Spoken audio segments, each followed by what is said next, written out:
Hello there, this is Rom Wills coming back at you with yet another podcast. A man can only experience being select. And when I say experience, they can't tell you about it unless they experienced it, right? There's several reasons I even thought about this topic, right?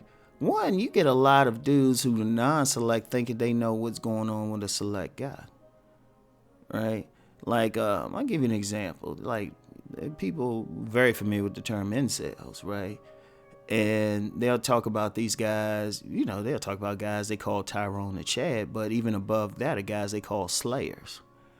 And it's interesting that they'll feel like these slayers got harems and they doing this and that and they so intelligent, like the top of the line. And I'm like, dude, you have no idea what it's like for them, right? Because one, y'all probably don't know any.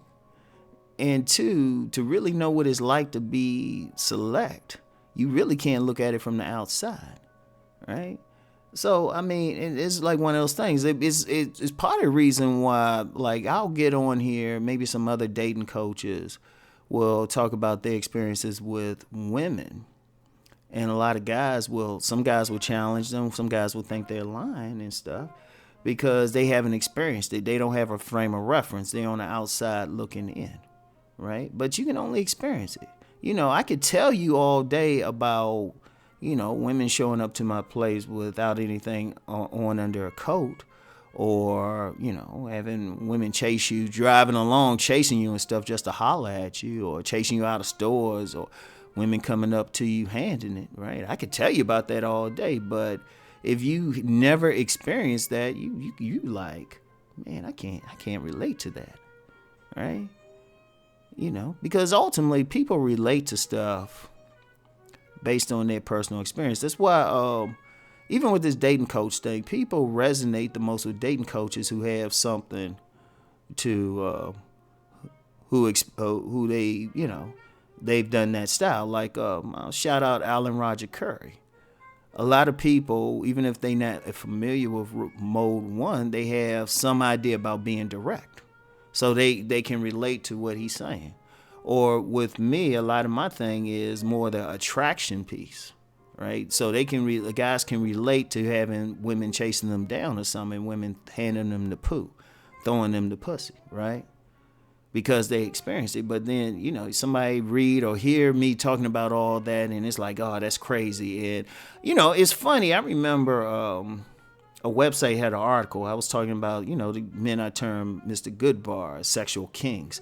And I actually had a bunch of guys. It's interesting, the reaction. A lot of guys didn't think I knew what I was talking about. They thought that was cute or whatever. And I'm like, what planet are y'all on? But then I had some other guys, they experienced it themselves, and they were like, oh, yeah, that's normal.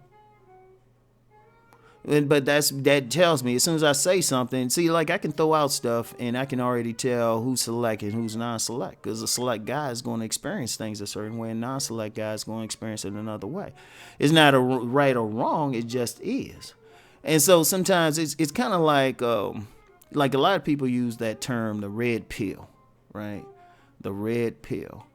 But it's like in the actual movie, The Matrix. Morpheus told Neo, he's like, I cannot tell you what the Matrix is. I have to show you. Like, a lot of the stuff I said, like, a lot of guys to get there, I can explain all day about a woman chasing you down or a woman working hard to seduce you. But if it's never happened, it's abstract to a dude, right? Now, what I've tried to do is get a person to the point where that starts happening.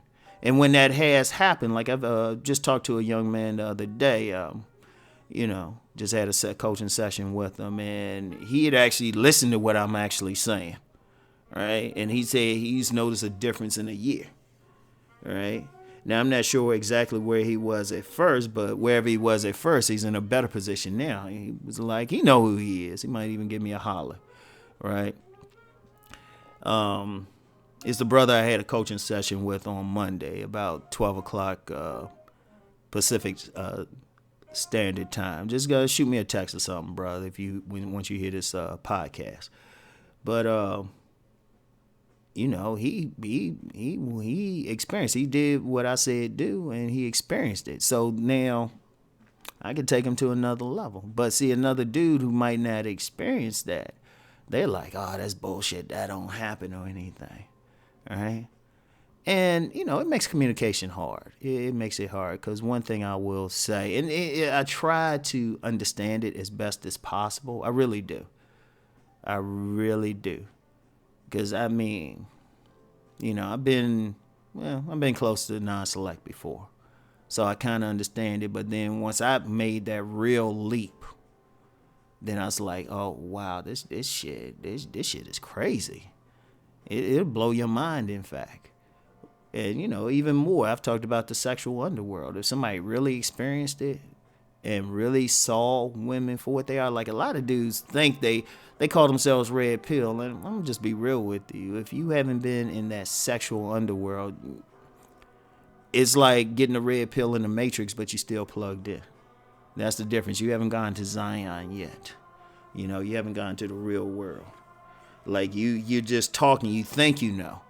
And that's another thing, too. It's interesting. You do get guys who, they read some stuff and they think they know it. But really, you can't.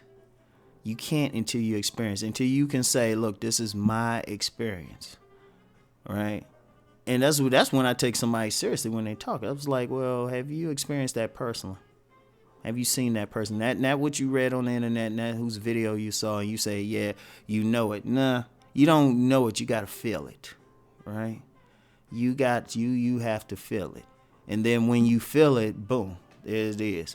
And that's one of the reasons, even on this channel, I said in the past few videos, past couple of weeks, I'm going shifting more to player problems, right?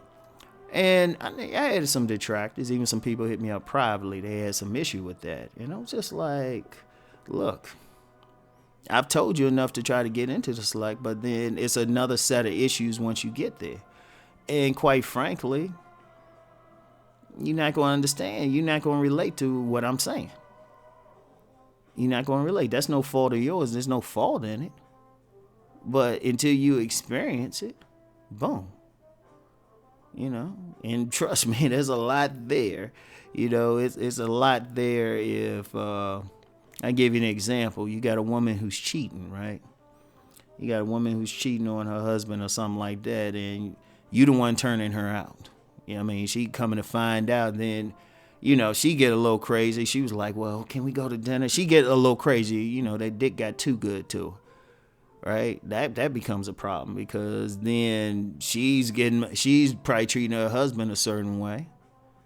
Right, she treating her husband a certain way. She trying to spend time. She want to go out with you, hold hands, all of that stuff. Then asking you why you don't want to spend more time with her. And you all calm. You like, because you married. I don't need to be seen in public with you.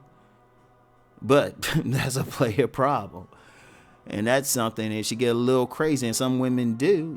The husband find out, then they chasing you down.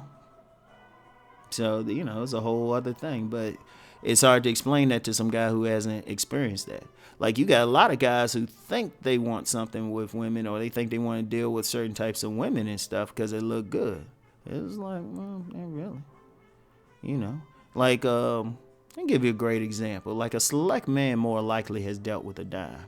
Right. And of course, some non-select men, they will pay good money to learn how to get that dime. But it comes with another thing, which you can probably describe. I could probably describe it, but there's a whole other set of issues. Because if you're with a fine woman, you can't be that type of dude who get jealous every time somebody say boo to her, because somebody going to say boo to her like about 20 times a day. Because they not and it doesn't matter whether or not the woman is loyal, but she going to get 20 guys throwing money at her. Some of the guys might physically look better than you. Some might have better sex appeal. So it's like, okay, if you get her, okay, that's an issue right there. Can you hold her? And that's just one example. But at the end, a man can only really truly experience being select. So anyway, that's all I got for now. Something for y'all to think about. I'll talk to y'all later. Peace and blessings.